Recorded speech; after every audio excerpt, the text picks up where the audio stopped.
Warning! Mild spoilers ahead. I may reveal a few characters, scenes, or plot points, but not in great detail. If you do not mind hearing a few tidbits, you'll be fine. But if you do not wish to be spoiled at all, you may not want to continue.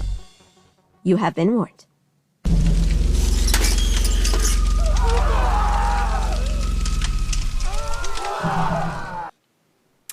Hello, cats and kittens. Dragon Ninja Rider here with my spooktacular Halloween special of reviews from an honest fangirl. I, of course, being the honest fangirl. Wow. If you're wondering, it's Julie Newmar's Catwoman. And if you don't know who that is, look it up. And then go watch all of Batman 66. And yes, it's campy, but it's a beloved classic. We wouldn't have all our other Batmans if it wasn't for Adam West. Just saying. Moving on.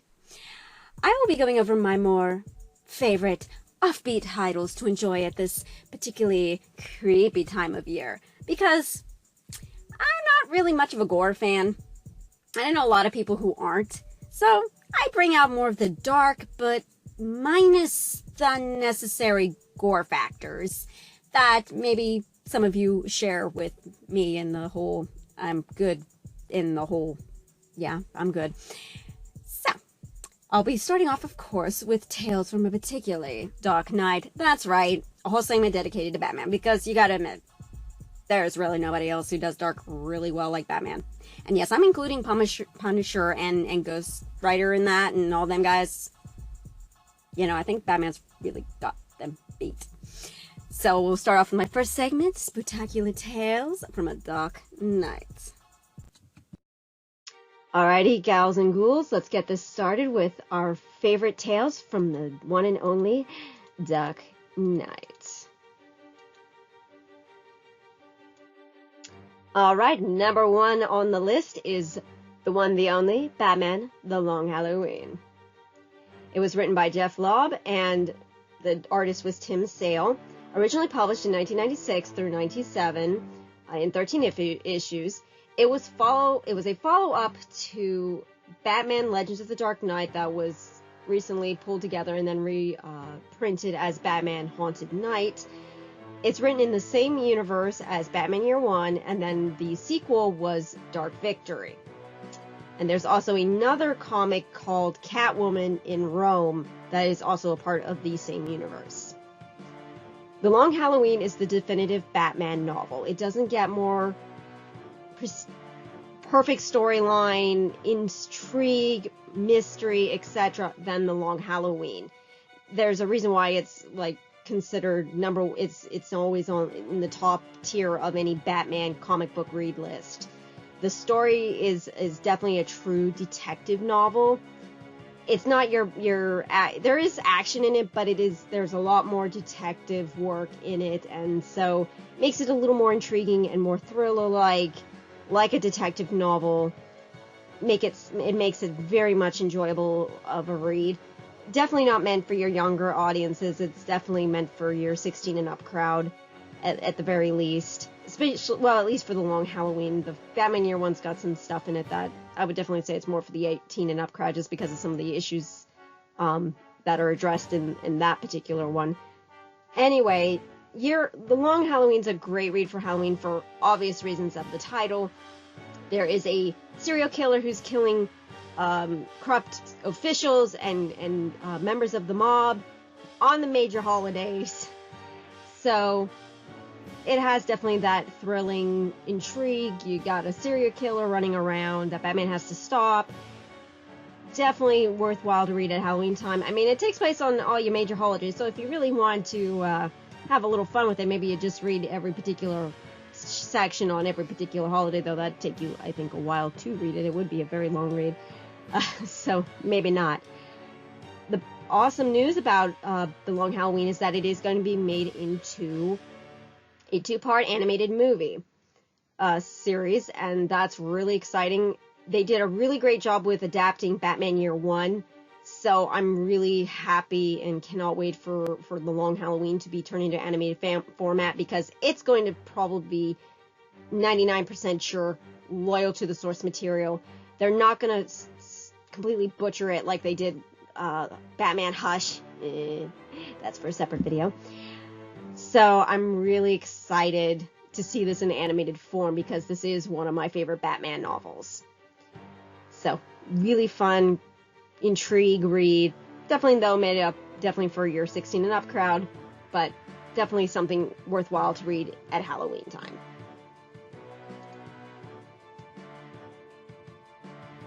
And like I said, The Haunted Night was sort of a prequel to what would become The Long Halloween, sort of, kind of. I've never gotten to read it myself, but it's definitely set at Halloween time, so if you want to read a little bit more, if you've already read The Long Halloween, this might be a good read to maybe check out. I don't know much about it. I haven't read it, so I can't really give a review or anything about it, but I mean, I've seen some pretty decent reviews for it. Next is one of my other favorite Batman tales, Gotham by Gaslight. It was originally published in 1989 and 1991. It is steampunk Batman, to put it in simple terms.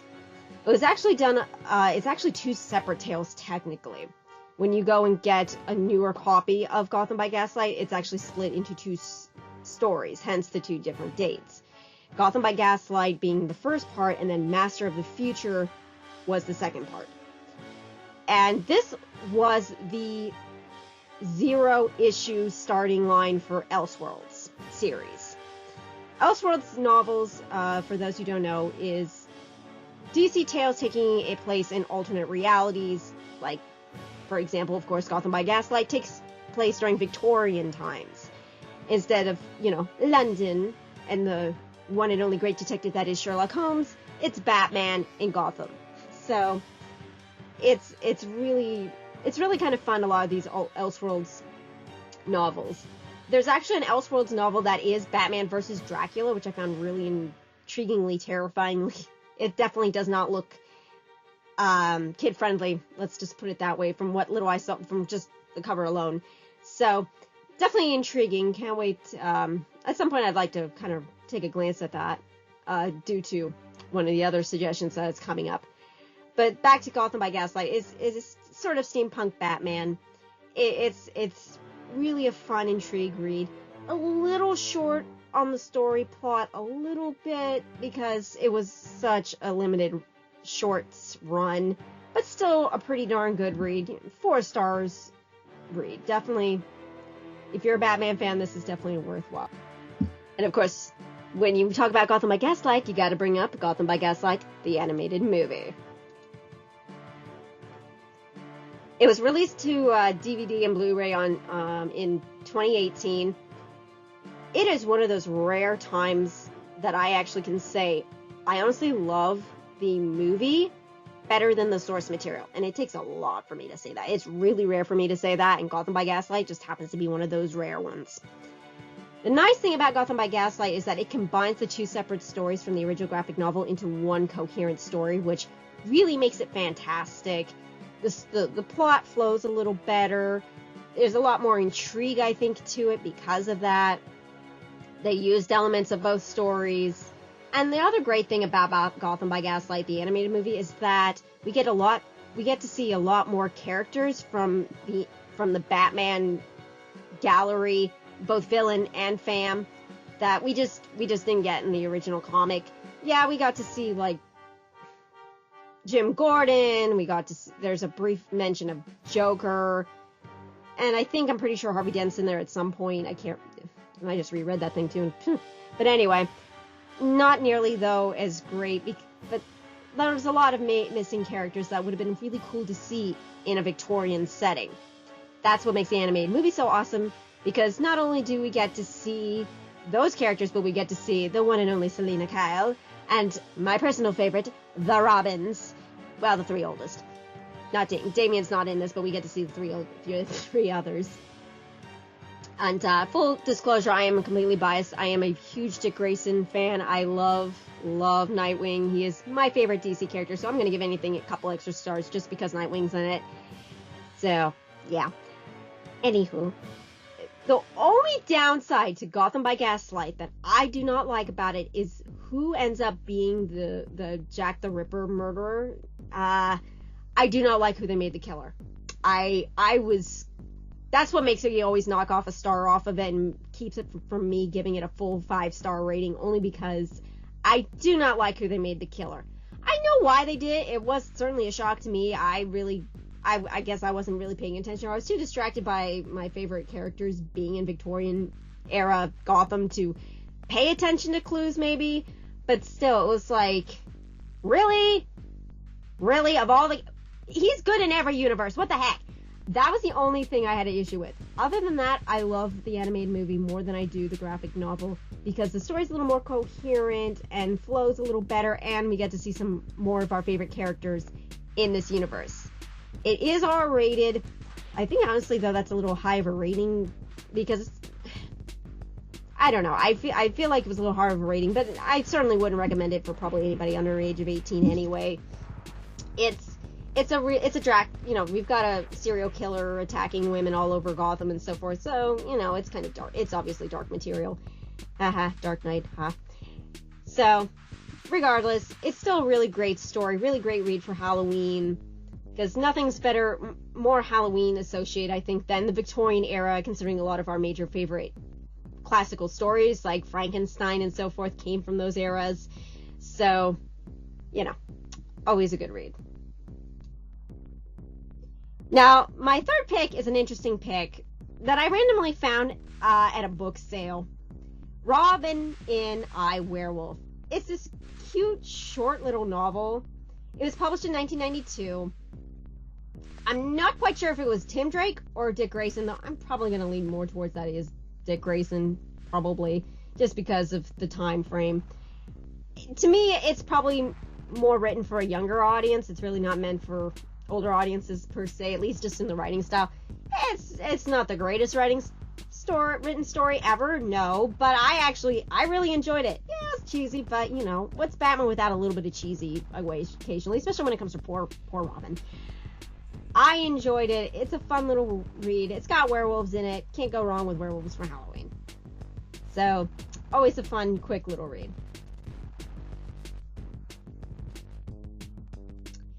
And last but not least, Batman Gates of Gotham, for a little extra steampunk. I love Gates of Gotham, mostly because the Bat-Kids are in charge of Gotham while Bruce is out of town. Now this, I'm pretty sure, takes place during the Batman Incorporated storylines. It's fun. It's a fun read. I mean, trying to place it in the storyline, yeah, DC really needs to get their multiverses in order. I'll just leave it at that. I love DC, but boy, is it getting, yeah. Anyway, Gates of Gotham follows, there's this huge terrorist attack pretty much right off the bat as the story opens up. Nightwing is subbing as Batman while Bruce is out of town. The rest of the Bat-Kids are there. Damian, Tim, and Cassandra, aka Black Bat, she shows up to help out. And there's all these kind of, the gates of the big bridges of Gotham are getting blown up, and a bunch of people are, killed and so forth, and so the Bat-Kids have to race against time to try and figure out who's doing this. And it's a really interesting backstory of the history of Gotham that's intertwined with it, because, the Waynes, Cobblepots, kind of following the interesting tale of how Gotham was built, some of the rich old school families of Gotham. And so you do get this steampunk feel, because it does flash back to more Victorian times, and the villain wears this old-fashioned diving suit style outfit suit. So it's a really, really fun read. The villain's kind of bland, sure, but it's really intriguing. I love seeing, Nightwing trying to deal with being in charge, being Batman. And I love the Bat-Kids' interactions, Dick trying to keep Tim and Damian from killing each other. Mostly Damian not killing Tim, really, but you know, it makes me chuckle. And of course, I always liked Cassandra as a character, so you know, her and Damian's interactions always gave me a few chuckles too. It's a fun read. It's, you know, it has a steampunk read. It's a little dark at times, so I say the 16 up crowd because of some of the there's not a lot of dark scenes, but there is one or two sort of dark scenes, so I say 16 and up crowd. It's really it's a fun read. It has steampunk in it again, and I'm a sucker for steampunk. Steampunk and Halloween seem to go hand in hand, so Guides of Gotham is definitely another fun read to read at Halloween time. And last on the hit parade, well, the Batman hit parade, is Batman vs. Dracula, the animated movie version. This was a movie that was released in tandem with the Batman animated series, which I really enjoyed. I really liked the Batman animated series.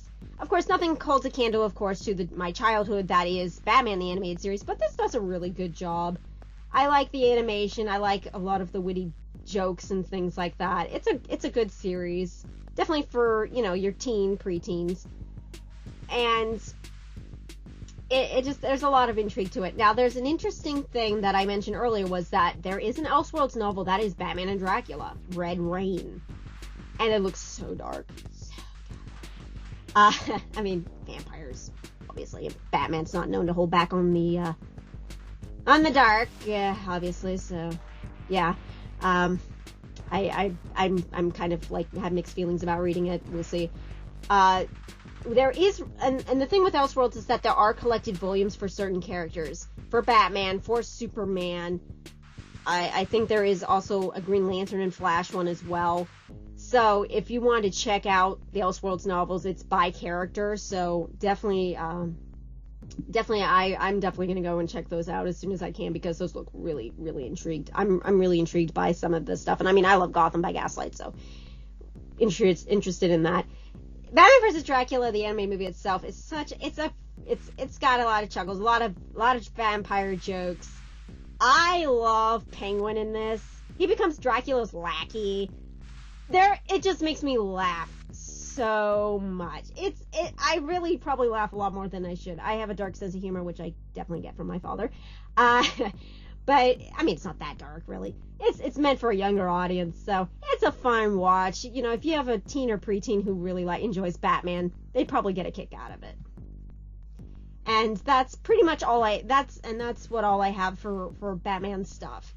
And one last slide.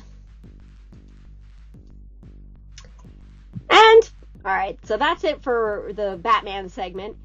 Now, I was going to add in one Marvel comic, but when I went back and reread that particular Deadpool comic, I mean, I didn't expect anything less from Deadpool, but I had enjoyed Night of the Living Deadpool previously, but when I reread it, I realized it was a lot gorier than I remembered, at least the end part was, and just, in the end, I decided, you know what, I'm taking this off the list. I just can't do it.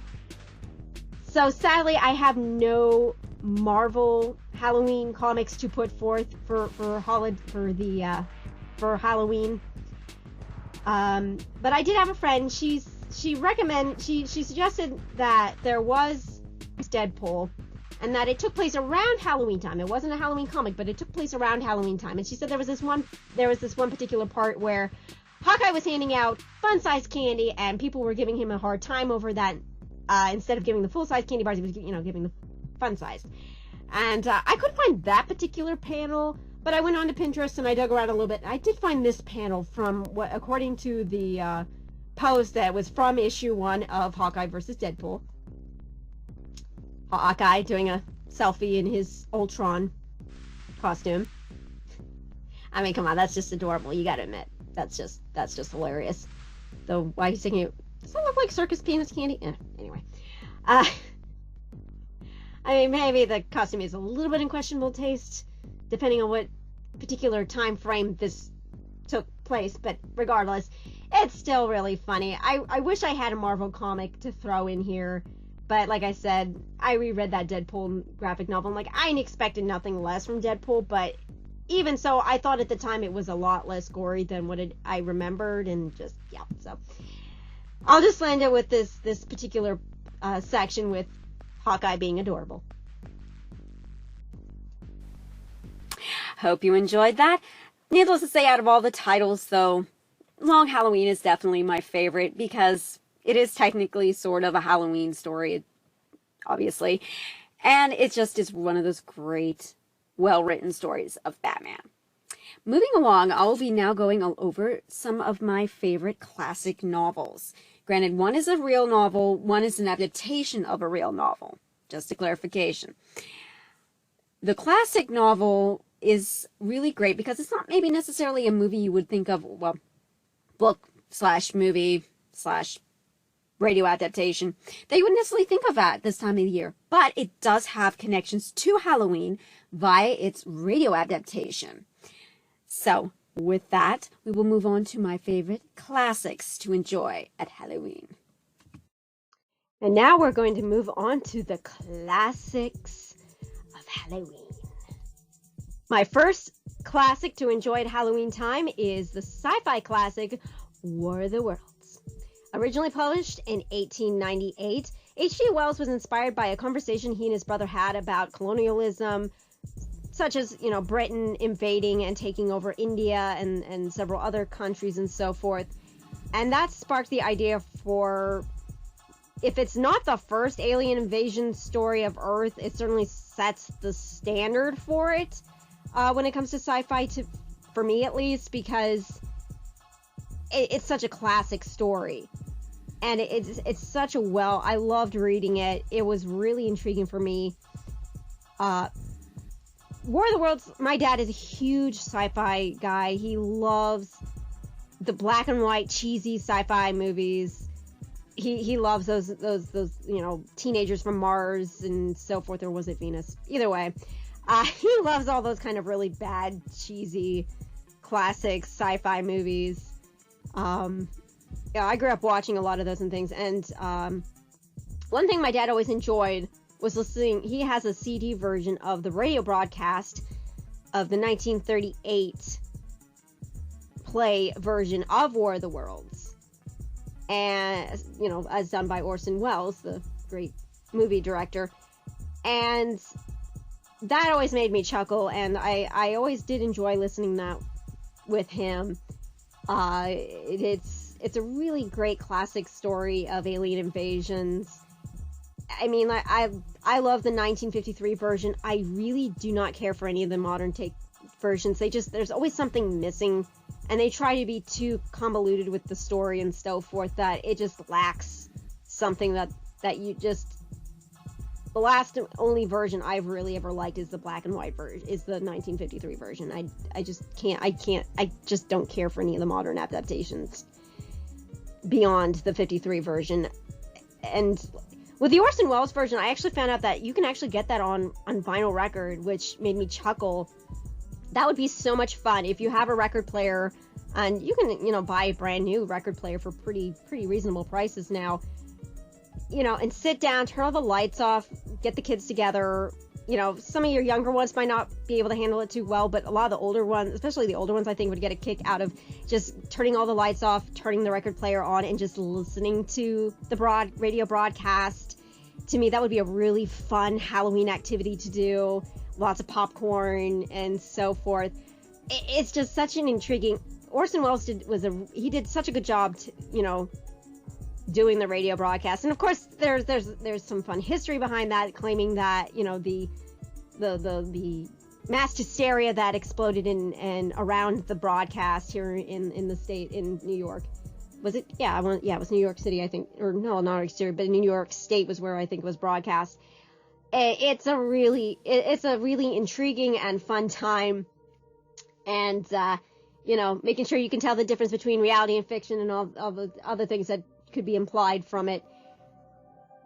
I'll have a link in the description below for the History Channel. Actually has this neat little thing about that broadcast, so I'll put in the link in the description below for you to go check out. It's really kind of fun and a fascinating little history lesson on the 38 broadcast. So There's also, if you have trouble with War of the Worlds, because it's Victorian, if you want to, you try to read the original story and you have a little hard time with the Victorian style writing, there's tons of great graphic novels out there that adapt it very well. I want to say Campfire Publishing is the one that I got for the library when I was working at the library, and I really enjoyed it. The artwork was really nice. So if you really want to read it, but you're not too sure if you can handle the style of writing, I highly recommend just look up a couple of the graphic novel adaptations. There's several really great ones out there. And of course, it is not Halloween without vampires. And the one, the only, the king of vampires, Dracula. The original novel was published back in 1897 by Bram Stoker. There is a great Magna adaptation of it by Stacey King. There's actually this whole run of Magna classics that they adapt all these great classics into Magna style.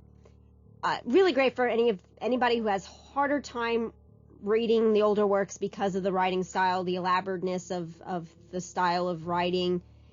Really interesting, great rigs. I have never actually read the original Dracula tale. I know I own probably 3 different editions somewhere around here in my library. But I've never actually sat down and read it. I've watched the Universal Monster movie, of course, version of it, Nosferatu and all that, but I've never actually read the original story, but I did read the Magna version, and I really enjoyed it. For everything that I knew about Dracula and the original novel and so forth, it was a really good adaptation of it. It's really not Halloween without vampires. I prefer sparkly ones, as you well know, but I can't argue with too much with the original Dracula. So it's a really intriguing read, if nothing else. It's definitely an interesting, fun read. And the Universal Monster movies, I love those. There's so many of them that are so good. The Invisible Man, Dracula, so forth, Frankenstein's monster. If you're someone who's not too keen on trying to read, there wasn't a Frankenstein Magna adaptation that I've seen, unfortunately. But if you're not too keen on trying to read the original, there's of course the Universal movies, and you can get various editions of those. Always fun. It's just not truly Halloween without some of your classical monsters. Okay, hope you enjoyed that. Now, if you want to learn a little bit more about the radio broadcast, I've got a link in the description below to the History Channel website where you can check out more about that. So, I hope you enjoy that. Moving along, I am going to now talk about my favorite animated short and live-action movie that just doesn't seem quite like Halloween unless I get to watch these. I understand why the second one's not a Halloween staple, though it should be, because campiness and Halloween, peanut butter and jelly. I mean, come on. This first one, though, I'm rather surprised that it's not more popular considering who it is. So, which is your first hint, who? So, cue my favorite animated and live-action movie classics. All right, moving on to movies you may not know about that are really cute. First up is Halloween is Grinch Night, an animated short that aired on ABC in 1977. It is supposed to be a prequel to How the Grinch Stole Christmas. However, a certain thing happens at the end of this short that really throws that into question because it doesn't gel at all with the events and How the Grinch Stole Christmas, so I'd say it's not canon with the movie just because it doesn't work at all. Anyway, it is just this really odd little Dr. Seuss gem that my brother brought to my attention a couple years ago. He bought this DVD Dr. Seuss collection, and we sat down and we watched it, and we've watched it for Halloween ever since. It's not even really probably 30 minutes long. Animation definitely lets you know it was made in the 70s, definitely. But it's cute. If you have younger kids, this definitely would be something worthwhile to sit down and watch, eating some candy or whatever. And fun little fact, the Hack and Cracks feature in this little film, and they're from Oh, the Places You'll Go, as well as Oh, the Things You Can Think. Now on to the next great gem. The great redneck hope that is Ernest P. Worrell. Ernest Scared Stupid is easily one of my favorite Halloween films. It's just not Halloween without watching Ernest Scared Stupid. It's easily my favorite. I love Ernest's movies. I love all of them, the commercials, I just love them all. This one, Ernest Scared Stupid, came out in theaters in 1991. It stars, among other actors, the great Eartha Kitt, who I love. I love her so much. She was a Catwoman in the 66 Batman. I loved her. She has so many great lines in this movie. Just so great. I mean, admittedly, this is not like Emmy Award-winning content. There were some editing errors and stuff made that I didn't realize or really kind of notice until I looked on Movie Database and I was looking through some of the stuff, and then when I pointed a few things out, I realized, yeah, okay, fine, whatever. It's still a great film. It's one of my favorite 90s films. It's so cute. I grew up watching this film. We watch this film every Halloween. Actually, we do a double feature. We have to watch Ernest Scared Stupid and Ernest Goes to Jail. At least that's what my brother tells us we have to do. I'm not complaining. I love both films, so I'm cool with an Ernest double feature. Apparently, according to the trivia on the database, is that the pizza props used in the film were recycled from the second Ninja Turtles movie, which kind of explains why they did look kind of familiar, I guess. That made me chuckle. And the brothers who did the special effects for Ernest Scared Stupid also did the effects for the Killer Clown movie, which explains why some of the trolls looked like killer clowns a little bit, and some of the special effect animations, I'm like, okay, that makes sense now. When I read that, I'm like, okay, that makes sense now. Yeah. So I love Ernest. I can never get enough of them. I love the cheesy humor. This is definitely meant for your ages 10 and up crowd. There's nothing really overly gory in it. There's a lot of troll boogers and things like that, but nothing super over the top that I think anyone, at least the 10-year-olds would not have a problem with. I had no problems watching it as a child, but of course I was an odd child, so I'm probably not a great standard to go by. But yeah, so it's this really just, I love Ernest Scared Stupid. It's one of the films that if you've never really sat down and watched it, prepared for cheesiness, but it's a good, fun watch that I certainly enjoy every Halloween. It's just not really Halloween without a little bit of Ernest.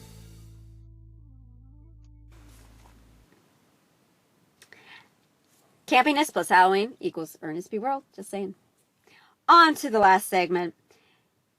I love Halloween, and there are just some things that it's just not Halloween to me without them. Which is ironic because usually the movies release around the summertime, and I've never quite figured that out. But anyway, my last segment will cover something that I hold dear to my heart because they tend to be campy at times, but they do it so well that it just works out. And usually involves, busting ghosts and dodging large amounts of slime. So much slime. You already know where I'm heading with this. So on to my last collection of favorite spooktacular things. You know who you need to call, y'all. Ghostbusters! Because, you gotta admit, it's just not Halloween without slime and marshmallows. So, Ghostbusters, Halloween staple of mine. Now I'm gonna focus just on the graphic novels here. I'm so excited for the new Ghostbusters movie. Unfortunately, to add to the list of rotten things about 2020, of course, Ghostbusters Afterlife was pushed into next year. But until then, we've got the graphic novels. Now, there have been comic series runs over the years. I mean, there's been comics since probably when the first two movies came out in theaters. I know there was definitely a 90s run for Ghostbusters. IDW Publishing are the ones who currently own the license for Ghostbusters. I know they've re-released some of the older runs as well as doing the new ones. And some of the great things about Ghostbusters is that, you know, we have the separate teams, and we have runs for, you know, storylines and runs in collective graphic novels for pretty much almost all of them. We've got it for the original Ghostbusters, the real Ghostbusters, the cartoon series, Answer the Call Ghostbusters, the girls, and there's Ghostbusters International, and I feel like there may be another one. I'm not sure. I can't remember. I don't think I've ever read. I know I've seen it in passing, but I can't remember what it's called. But anyway, I love them. And the best part is, and one of the things that I love most, and I'm going to focus a video just on, is crossovers. I love crossovers. I eat those up like nobody's business. It's just like Kit Kat bars for me on Halloween. I love the Ninja Turtles crossing over with the guys, the movie guys. I love that. It's 2 volumes. It's such a good time. It was so well written. It was just a good time. I loved it all, and just great. There were other crossovers like Mars Attacks. I hate that movie. That disturbs me so much. And also, oddly, and I remember, and I've seen like covers from it, is that they crossed over with Transformers. Not quite sure on that one. And of course, the Echo one becomes an Autobot. So, yeah, alrighty then. But the best out of all the crossovers that the Ghostbusters do is with each other. Crossing over. It's a team up of all your Ghostbusters in one storyline. The girls meet the guys. I love it.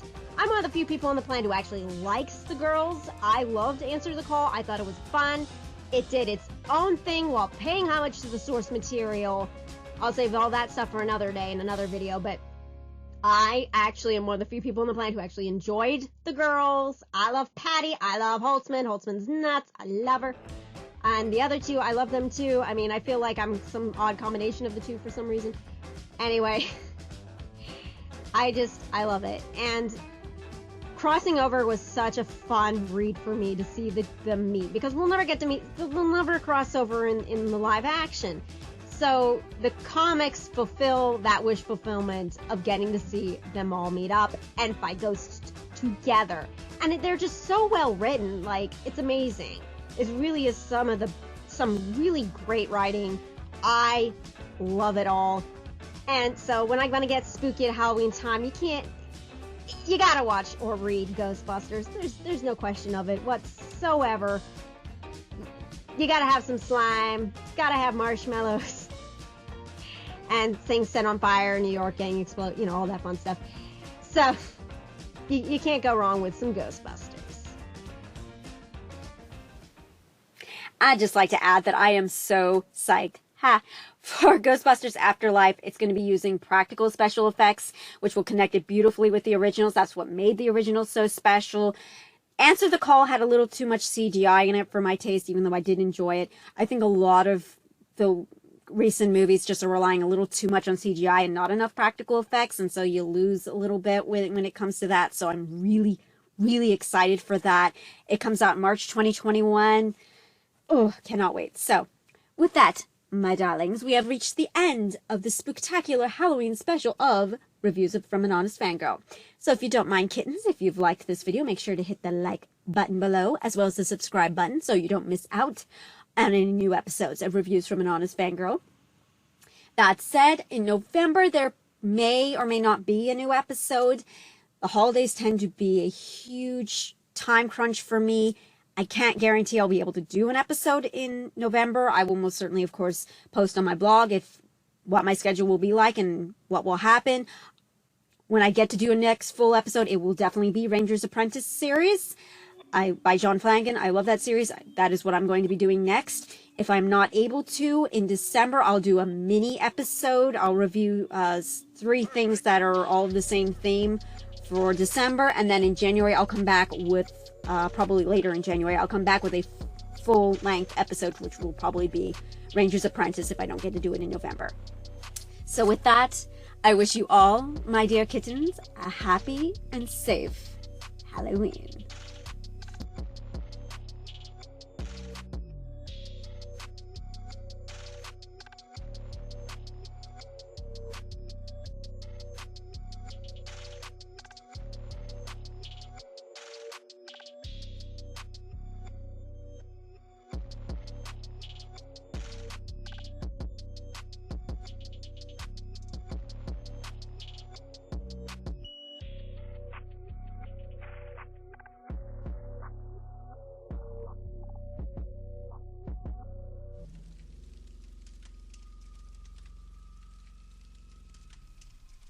Now, if you've enjoyed this video and like to see more, please make sure to hit that subscribe button.